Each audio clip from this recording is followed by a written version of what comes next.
And just before you stepped out of the chamber, something has come up again. This issue about the IGP, the leak tape. There was an order from the speaker earlier. It's come back. Tell us more.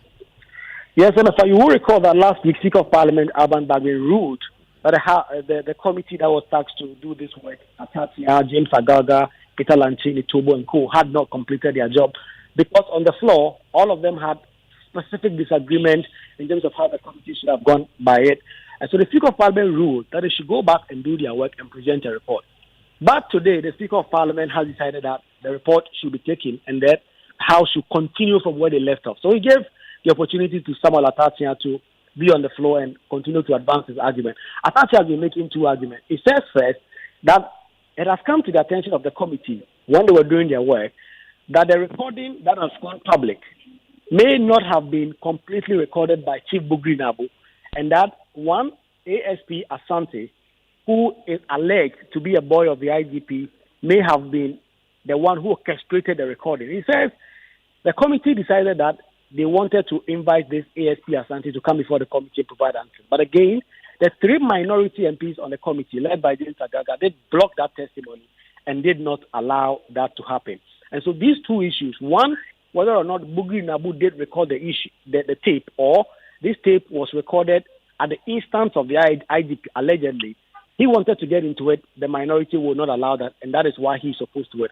And then secondly, both Chief Bugri Nabu and the IGP, all when they appeared before the committee in the public hearing, did indicate that they had not spoken to each other in about 8 months at the time the committee did hear the testimony of those two persons. But it says someone did come forward to the committee that the claims made by both the IGP and Chief Bugri Nabu were not true, and that those two persons had indeed spoken quite recently and not the 8 months that they claimed. He said that bordered on perjury, for which reason they wanted to invite this person who said he had evidence that both the IGP and Chief Bugri Nabu had indeed spoken, not 8 months as they claimed, but quite recently. But then again, James Agaga, Peter Lanchini Tobu, and Eric Opoku, who were the minority members of the committee, but became the majority on the committee, did block that testimony. While he was making this argument, the majority leader, Alexander Afenyo-Markin, walked in and raised a preliminary objection. You will recall that when this report was laid, it was laid by Kennedy Ejapon, chairman of the Defense and Interior Committee. It was not part of this committee, but at the time, the majority chief whip, Frank Anodompre, did seek permission from the speaker, then Andrew Amakosiyama presided, to lay this report on behalf of Atatia. At the time, he did say that he was laying this report with the consent and knowledge of Samuel Atatia. Afenyo-Markin now says the Speaker of Parliament has to rule whether or not this report was properly laid, as it was not laid by the chairman of the committee. But James Agaga has had a rebuttal, saying that at the time he was on the floor ready to lay this report, it was just the leadership that decided that Kennedy Ejapon should do this. So the House is currently having a back and forth. The Speaker of Parliament says he wants to be guided. He wants to hear differing opinions on whether or not the report was properly laid, and then he will make his opinion. What this will mean is that this goes to the heart of the report itself. If the report the Speaker is to hold that was not properly laid, it means then there's nothing before Parliament and all the argument would have to go and start from scratch. If he does rule that the report was properly laid, despite not having been laid by the chairman, then a committee report will continue. So that is the back and forth on the report now before the Speaker will make a ruling. Again, we are not clear whether or not the Speaker of Parliament will make a ruling right now, or as he usually does, he wants the House to wait for a day or two so that he can prepare a reasoned ruling. MFA. Well, that's my colleague Kwekwa Sante there, and the action is happening live now. We can let you in on excerpts of that debate. Chief Indebugri had said that he didn't. I'm sorry. And currently speaking is the chairman of the committee that was put together to investigate this IGP leak tape, Samuel Atatia. We can listen. He didn't, put the gadget together. Somebody did it for him. Is that so? So if it is said that it is the IGP's man, a gentleman called ASP Kenneth Asante, who did the taping, it was a position that would change the entire investigation. So that it will come to the point of saying that this tape has been improvised by the IGP himself.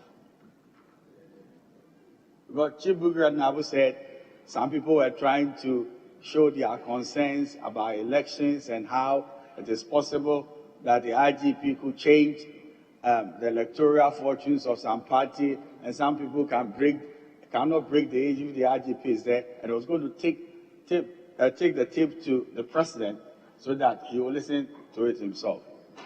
As it happened, there was a pointer to that. I was hugely surprised that anybody would say that there is a voice on the tape and that individual whose voice was on the tape should never be called. Well, so that's Samuel Atachia there, the chairman of the committee, was on his feet. So after that, we've had the vice chair of that committee, also who is a ranking member on the Defense and Interior Committee of Parliament, James Agauga. The issues about whether that report should have been laid by him, amongst others, came up, and this is what he had to say. I was in the House. I drew the attention of leadership to the fact that the report was ready for laying. And in fact, I was ready and willing to lay it. However, the majority chief whip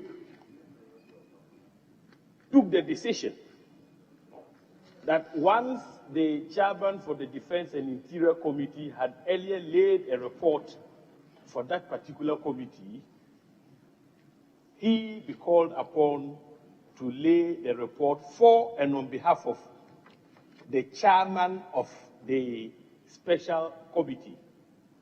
But Mr. Speaker, we need to take note of something here. The report in question was not the chairman's report. It was the committee's report. The ad hoc committee,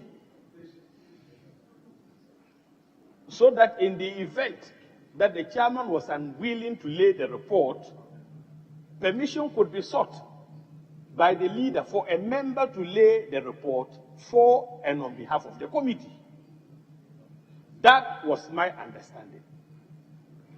The practice of this House is that even in cases where ministers of truth, just today, leave was sought for the Minister for Parliamentary Affairs to lay papers and reports for and on behalf of the Minister for Finance in this House. It's a practice. I don't think there is anything very bad about such a practice. In any case, Mr. Speaker, we now operate under the aegis of the new rules. And that there is James Agaga, who is the vice chair of that committee that was set up to probe that leaked tape. And this is still continuing on the floor. And you see there that a lot more MPs are beginning to proffer their own opinion on this particular subject. We wait to see how the Speaker will rule and how they can proceed on this very controversial matter. You want to follow us on myjoyonline.com for the very latest on this controversy that the members of Parliament are currently debating.